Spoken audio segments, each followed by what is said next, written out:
इस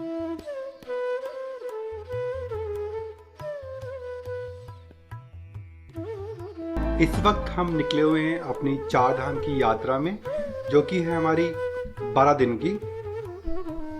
और इस 12 दिन में हमको घूमना है यमुनोत्री, गंगोत्री, केदारनाथ और बद्रीनाथ। तो इससे पहले की जो वीडियो है उसमें हम लोगों ने यमुनोत्री और गंगोत्री घूम लिया है, उसके बारे में मैंने जानकारी दे दी है, उनकी वीडियो आप देख सकते हैं। तो आज हम बताएंगे सिर्फ केदारनाथ के बारे में कि केदारनाथ कैसे जाया जाए, क्या उसका रूट होगा और केदारनाथ किस वक्त जाया जाए।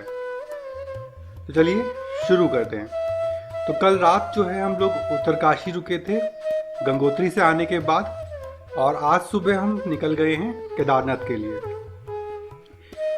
उत्तरकाशी से केदारनाथ का एक रूट अलग है जो कि लोकल को मालूम है या फिर जो ड्राइवर इस रूट पे चलते हैं उनको मालूम है। तो इस रूट के बारे में मैं आपको डिस्कस नहीं करूंगा, क्योंकि अगर आप खुद से जाने की कोशिश करें तो हो सकता है आप रास्ते में कहीं भटक जाएं और कंफ्यूज जाएं। हाँ, रास्ता बड़ा सुंदर है, व्यूज़ बहुत अच्छे देखने को मिलते हैं। पर बात करते हैं कि केदारनाथ ऋषिकेश से कैसे जाया जाए या हरिद्वार, देहरादून से। तो आप केदारनाथ जो है ऋषिकेश, देहरादून, हरिद्वार इन सब जगह से जा सकते हैं। पर आपको आना पड़ेगा ऋषिकेश, क्योंकि ऋषिकेश से जो इसका रास्ता पड़ता है वो ज़्यादा ठीक है और बेटर रहेगा। ऋषिकेश से जो केदारनाथ की दूरी है वो है तकरीबन 223 किलोमीटर। अगर आप पब्लिक ट्रांसपोर्टेशन की बात करते हैं जिसमें कि बस आती है, तो वो आपको मिलेगी हरिद्वार रेलवे स्टेशन के पास में ही गवर्नमेंट का बस स्टैंड है वहाँ से। और जो ये बस हैं ये शुरू होती हैं सुबह लगभग 4:30 बजे से लेके सुबह के 7 बजे तक। तब तक आपको मिलती हैं डायरेक्ट बस। उसके बाद अगर आप लेट हो जाते हैं तो आपको फिर ब्रेक जर्नी करनी पड़ेगी। ठीक इसी प्रकार से ऋषिकेश में भी जो आपको बस मिलना चालू होती है वो 5 बजे से लेके 6:30 बजे तक डायरेक्ट मिलती हैं। उसके बाद फिर आपकी ब्रेक जर्नी शुरू हो जाएगी। तो रूट की अगर बात करें तो सबसे पहले आप ऋषिकेश से चलेंगे। ऋषिकेश के बाद आएगा देवप्रयाग, श्रीनगर, रुद्रप्रयाग एक ऐसा पॉइंट है जहाँ पे रूट डाइवर्ट होता है बद्रीनाथ और केदारनाथ के लिए। तो जिन लोगों को केदारनाथ जाना है वो रुद्रप्रयाग से आते हैं, फिर तिलवाड़ा, अगस्त्यमुनि कुंड, गुप्तकाशी, फाटा, रामपुर, सोनप्रयाग। तो सोनप्रयाग और रामपुर तक तो आपकी गाड़ी आती है। उसके बाद आप लोगों को जो अपनी गाड़ी है या तो रामपुर में जहाँ पे आप रुके हैं वहाँ रुकना पड़ेगा या सोनप्रयाग में। सोनप्रयाग से लेके गौरीकुंड तक के लिए गवर्नमेंट ने गाड़ियाँ जो प्राइवेट व्हीकल्स हैं वो बंद कर दी है, वहाँ से शेयरिंग गाड़ियाँ चलती हैं, वो मैं आपको आगे बताता हूँ। गौरीकुंड के बाद फिर रामबाड़ा और फिर लिंचोली, जहाँ से केदारनाथ तकरीबन 4 किलोमीटर है, और लास्ट में आखिरी में केदारनाथ। हरिद्वार से सोनप्रयाग की जो दूरी है वो है तकरीबन 235, और सोनप्रयाग से गौरीकुंड जो है 5 किलोमीटर है। तो ये जो आपका सोनप्रयाग से गौरीकुंड का जो रास्ता है ये आपको शेयरिंग गाड़ी से करना पड़ता है। इसका जो किराया होता है वो 20 रुपये होता है, फिक्स रेट है 20 रुपये पर सवारी सबको देनी होती है। 5 किलोमीटर है, और आपको सोनप्रयाग के जहाँ से रजिस्ट्रेशन काउंटर है, क्योंकि केदारनाथ जाने के लिए रजिस्ट्रेशन करवाना पड़ता है, उसके लिए आपको अपना कोई आईडी प्रूफ देना पड़ेगा। वहीं पे काउंटर बने हुए हैं, रजिस्ट्रेशन एकदम फ्री होता है, उससे कोई चार्जेस नहीं होते हैं। उसके आगे ही काउंटर के आगे काफ़ी सारी गाड़ियाँ खड़ी रहती हैं, तो वो सवारी भरने पे चलती हैं। 20 रुपये वो पर सवारी लेती हैं। गौरीकुंड से फिर ट्रैक स्टार्ट होता है जो कि केदारनाथ तक का है, और ये तकरीबन 16 किलोमीटर है। केदारनाथ जो है 11वां ज्योतिर्लिंग है, इसलिए इस केदारनाथ मंदिर की जगह की अपने आप में एक इम्पोर्टेंस है, महत्व है। इसके अलावा बात करें अगर आप सिर्फ ट्रैक की, ये तो मैंने बात करी कि पब्लिक ट्रांसपोर्टेशन से आप कैसे पहुंचते हैं। आप प्राइवेट टैक्सी भी कर सकते हैं। हाँ, जो पब्लिक ट्रांसपोर्टेशन है उसमें अगर बस के किराए की बात करें तो ये किराया पड़ता है तकरीबन 500 से 600 रुपये पर सवारी, जो कि आपका ऋषिकेश से लगता है सोनप्रयाग के लिए। सोनप्रयाग के लिए डायरेक्ट बस आपको ऋषिकेश से मिल जाएगी। अगर ब्रेक जर्नी करने की बात आ गई है, आप लेट हो गए हैं और आपकी बस सुबह की जो डायरेक्ट वाली वो छूट गई है, तो फिर आप हरिद्वार से या ऋषिकेश से बस लेंगे। पर हाँ, ये बस भी जो आपको मैक्सिमम 9 बजे से पहले लेनी पड़ेगी। उसके बाद फिर थोड़ी सी दिक्कत आती है बसों में। हाँ, जो प्राइवेट टैक्सी हैं वो चलती रहती हैं, पर वो टैक्सी भी 11 बजे के बाद चलना बंद हो जाती हैं। ये जो टैक्सी हैं और ये जो बस हैं ये आपको उतारेंगी रुद्रप्रयाग। मोस्ट प्रोबेबली ज़्यादातर जो शेयरिंग जो गाड़ियाँ हैं या जो ब्रेक में चलती हैं वो रुद्रप्रयाग उतार देंगी। फिर रुद्रप्रयाग से आपको आना पड़ेगा अगस्त्यमुनि, अगस्त्यमुनि से आपको फिर चेंज करनी पड़ेगी गुप्त काशी के लिए। तो इस तरीके से जर्नी काफ़ी मतलब टाइम कंज्यूमिंग वाली रहती है और तकलीफदायक हो जाती है। तो बेटर है कि आप सुबह सुबह निकलें पब्लिक ट्रांसपोर्टेशन। अगर आप अपनी गाड़ी से भी निकल रहे हैं, अपनी टैक्सी से भी निकल रहे हैं, तो भी आपको सुबह ही निकलना पड़ेगा, क्योंकि एक लंबा रास्ता है और ये रास्ता तकरीबन टाइम लेता है 8 से 11 घंटे के बीच में, डिपेंड करता है कि आप किस से जा रहे हैं। हम लोगों ने अपनी प्राइवेट टैक्सी करी है तो हम लोग बड़े आराम से कंफर्टेबली जा रहे हैं। प्राइवेट टैक्सी की अगर बात करें तो ये पर डे के हिसाब से चार्ज करते हैं, जो चार्ज डिपेंड करता है 500 रुपीज़ से लेके 1000 रुपीज़, डिपेंड करता है गाड़ी के साइज़ पे और आपने कौन सी गाड़ी करी है, किस ड्राइवर से, और सीज़न पे डिपेंड करता है। तो इस तरीके से अपनी तकरीबन 10 घंटे की जर्नी को करते हुए हम लोग पहुंच गए हैं रामपुर। रामपुर में हमने होटल लिया है क्योंकि हमें यहाँ पे एक होटल ठीक मिल गया और आज रात हम लोग रामपुर में ही रुकेंगे और कल सुबह अपना ट्रैक स्टार्ट करेंगे। इस यमुनोत्री गंगोत्री की जर्नी करने के बाद हमें इतना समझ में आ गया कि जो टैक्सी वाले होते हैं ये अपनी मनमानी करते हैं, तो आप हमेशा ध्यान रखें, अलर्ट रहें। ये टैक्सी वाले हमेशा वहाँ पे रोकने की कोशिश करेंगे जहाँ पे इनका होटल में कमीशन बंधा हुआ है या जहाँ पे इनको ठहरने की सुविधा अच्छी मिली हुई है। हो सकता है वो होटल आपको महंगा पड़े, तो थोड़ा सा देख लें और थोड़ा सा अलर्ट रहें। तो ये चीज़ हमें रामपुर आके मालूम चल गई कि हमारा जो ड्राइवर है टैक्सी का वो थोड़ी सी बदमाशी कर रहा है और वो वहाँ रोकने की कोशिश कर रहा है, उन होटलों में रोकने की कोशिश कर रहा है हमारे को स्टे के लिए जहाँ पे उसका कमीशन बंधा हुआ है। तो इसीलिए हमने केदारनाथ पहुँच के अपना जो है होटल खुद डिसाइड किया और हम रामपुर में रुके हैं। यहाँ पे जो हमें रूम मिला है वो 800 रुपीज़ का मिला है और हम काफ़ी थक भी गए हैं। तो सोने के बाद अब मिलते हैं कल सुबह। तो इस तरीके से अपनी पूरी रात की थकान मिटा के रेस्ट करके हम सुबह सुबह 7 बजे निकल गए हैं सोनप्रयाग के लिए। सोनप्रयाग पे हमने अपना रजिस्ट्रेशन करवाया है और उसके बाद हमने शेयरिंग गाड़ी ली, 20 रुपये उसको पे किया, उसने हमको उतार दिया गौरीकुंड। गौरीकुंड पे हमने हल्का फुल्का छोटा मोटा चाय नाश्ता किया और उसके बाद हम चल दिए पैदल। ये आप देख ही रहे हैं ट्रैक है, बहुत सुंदर ट्रैक है। बीच बीच में इसमें सफाई चलती रहती है क्योंकि इसमें जो खच्चर जाने वाले हैं वो गंदगी करते रहते हैं, तो इसकी कंटिन्यूसली झाड़ू लगती रहती है, सफाई होती रहती है। ट्रैक कैसे करना है इसके बारे में बताता हूँ। या तो आप पैदल कर सकते हैं। ये जो ट्रैक है तकरीबन 16 किलोमीटर है, काफ़ी थका देने वाला ट्रैक है। टाइम लगता है इस ट्रैक को पूरा करने में 8 से 10 घंटे करीब अगर आप पैदल करते हैं। मेरा मानना ये है कि अगर आप चाहें, आपकी बॉडी को आपको थोड़ा सा भी लगता है कि नहीं आप नहीं कर सकते हैं, तो आप सबसे बेस्ट है आप ये घोड़े कर लें, खच्चर कर लें। ये जो चार्जेस लेते हैं इनके गवर्नमेंट ने फिक्स किए हुए हैं। रजिस्ट्रेशन काउंटर के पास ही इनका काउंटर बना हुआ है, वहाँ से पर्ची कटवानी पड़ती है।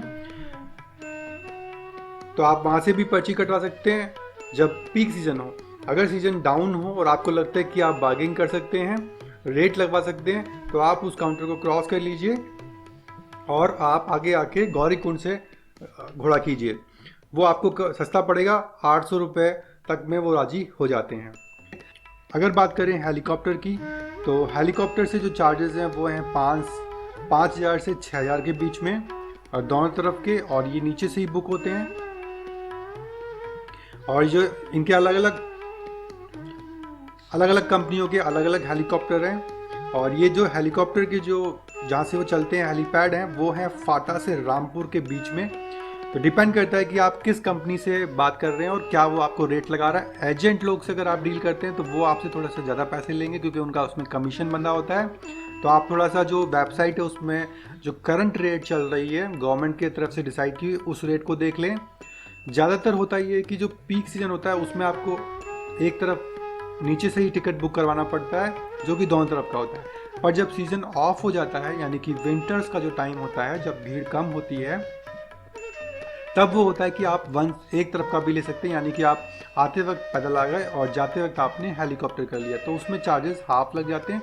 बट वो डिपेंड करता है, अगर हेलीकॉप्टर में जगह खाली है, सीट खाली है, तो वो भी ट्राई आप कर सकते हैं। विंटर्स में आपको भीड़ कम मिलेगी और पर ठंड बहुत ज़्यादा होती है, तो आपको हैवी वूलन्स लेके जाने पड़ेंगे केदारनाथ के लिए। समर्स की बात करें तो आपको लाइट वूलन ले आने पड़ेंगे ऊपर केदारनाथ की तरफ।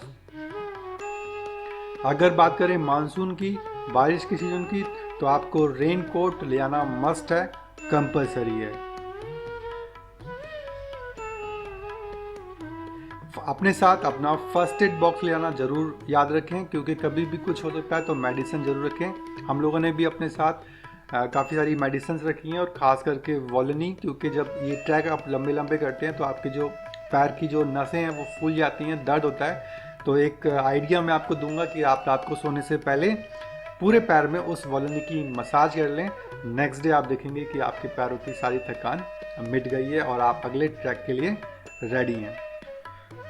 तो इस तरीके से हम चलते चलते पहुंच गए हैं चिंचोली, और यहाँ से तकरीबन 4 किलोमीटर का केदार का ट्रैक है, और यहाँ पहुँच के हमारी एकदम हालत ख़राब हो गई। अब हमारी बस की नहीं थी, स्नोफॉल भी होने लगा था और रात भी होने लगी थी, मतलब शाम होने लगी थी। तो हमने घोड़ा किया, और हमने जो गलती पहले करी थी, पहले हमने घोड़ा नहीं किया। जहाँ पे हमें वो 800 रुपये में हमारे को लेके आ रहा था गौरी कुंड से सीधे केदारनाथ, वहाँ पे जो है हमने घोड़ा छोड़ दिया, हिम्मत दिखा दी, ज़्यादा बहादुरी दिखा दी, और फाइनली हमको चिंचोली में घोड़ा करना पड़ा, और इसने भी हमसे तकरीबन 600 रुपये लिए। तो बहुत ज़्यादा हम फ़ायदे में नहीं रहे, पर मजबूरी में हमें घोड़ा करना ही पड़ा। काफ़ी मज़ा आया, काफ़ी जर्नी अच्छी थी। यहाँ पे घोड़े पे बैठने के बाद थोड़ी सी हिम्मत बॉडी में आ गई, और अब हम जा रहे हैं केदारनाथ टेम्पल की तरफ। बना के जाओ, चलो।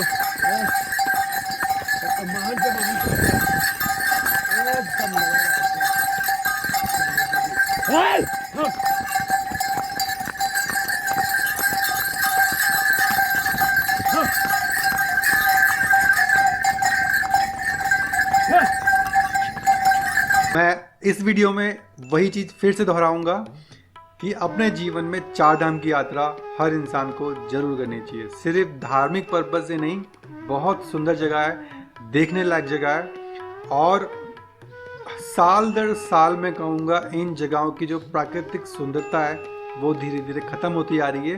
कारण कि यहाँ पे मानवीय कार्य बहुत तेज़ी से चल रहे हैं, कंस्ट्रक्शन वर्क चल रहे हैं, तो जो नेचुरल ब्यूटी है वो ख़त्म होती जाएगी, और फिर धीरे धीरे यहाँ पे सब कुछ आपको मतलब जो सुंदरता है वो उतनी अच्छी नहीं रहेगी। मेरा मानना यही है। घोड़े वाले जो हैं मंदिर से काफ़ी पहले उतार देते हैं, वहाँ पे उनका एक स्टैंड बना हुआ है, उससे आगे वो नहीं जाते हैं। तो वहाँ से तकरीबन आपको 2 किलोमीटर 2.5 किलोमीटर पैदल चलना पड़ेगा। ये आ गए हैं हम एकदम मंदिर के पास सामने। अब बात करते हैं यहाँ पे स्टे का क्या अरेंजमेंट है। तो केदारनाथ में बहुत सारी होटल धर्मशालाएं बनी हुई हैं। गढ़वाल मंडल वालों का गेस्ट हाउस भी बना हुआ है, डॉमेट्री भी बनी हुई है। डॉमेट्री जो है 200 रुपीज़ चार्ज में मिलती हैं। इसके अलावा आपको 500 से 1000 के बीच में धर्मशालाओं में कमरे मिल जाएंगे। एक गढ़वाल मंडल वालों का प्रॉपर एक गेस्ट हाउस बना हुआ है, उसका 5000 रुपीज़ पर नाइट चार्जेस है, तो आप वो भी ले सकते हैं। गढ़वाल मंडल वालों का यहाँ पे एक भोजनालय बना हुआ है, वहाँ पे काफ़ी अच्छा खाना मिलता है, तो वहाँ पे आप खाना खा सकते हैं। खाने की जो प्राइस है वो रीज़नेबल है, बहुत ज़्यादा कॉस्टली नहीं है, ठीक है, खाना अच्छा है, ठीक है। तो हम जा रहे हैं मंदिर की तरफ, और आप देख ही रहे हैं सामने पूरे पहाड़ जो हैं बर्फ़ से एकदम ढके हुए हैं, बहुत ही सुंदर लग रहा है। और जो ये 2013 में जो फ्लड आया था उसके बाद यहाँ पे काफ़ी कुछ काम हुआ है, तो बहुत ज़्यादा इम्प्रूवमेंट कर दिया है, सुधार गया है, तो बहुत सारी चीज़ों को सुधार दिया गया है।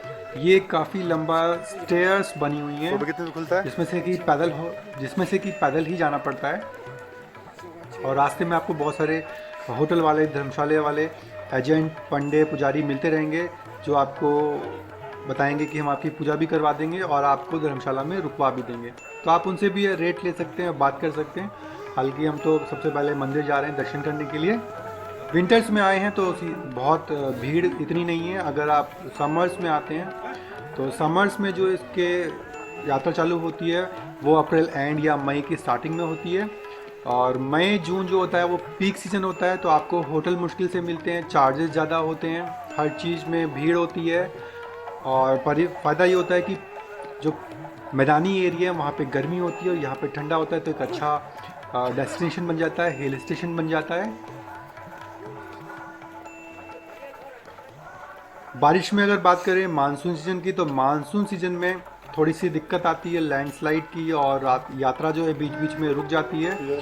पर यहाँ पे ये है कि जिन लोगों को वाकई में बहुत सुंदर प्रकृति के नज़ारे देखने हैं, जो आप स्क्रीन सेवर्स मोबाइल में और डेस्कटॉप पे देखते हैं, वो सब पहाड़ों के जो होते हैं, जिनमें कि पहाड़ों में बादल दिख रहे हैं, ग्रीन ग्रीन माउंटेन्स दिख रहे हैं, और पहाड़ों की जो सुंदरता दिखती है, वो सारी की सारी आपको सिर्फ मानसून में मिलेगी।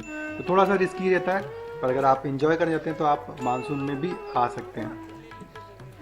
फाइनली हमने यहाँ पे एक धर्मशाला ली, जिसमें कि हमें 800 रुपीज़ में कमरा मिल गया, और 6 बेड वाला वो मतलब कमरा था, एक तरीके से 6 बेड उसमें लगे हुए थे, पर हम लोग सिर्फ 3 जने हैं, तो 800 रुपये कोई बहुत ज़्यादा कॉस्टली नहीं है जगह के हिसाब से।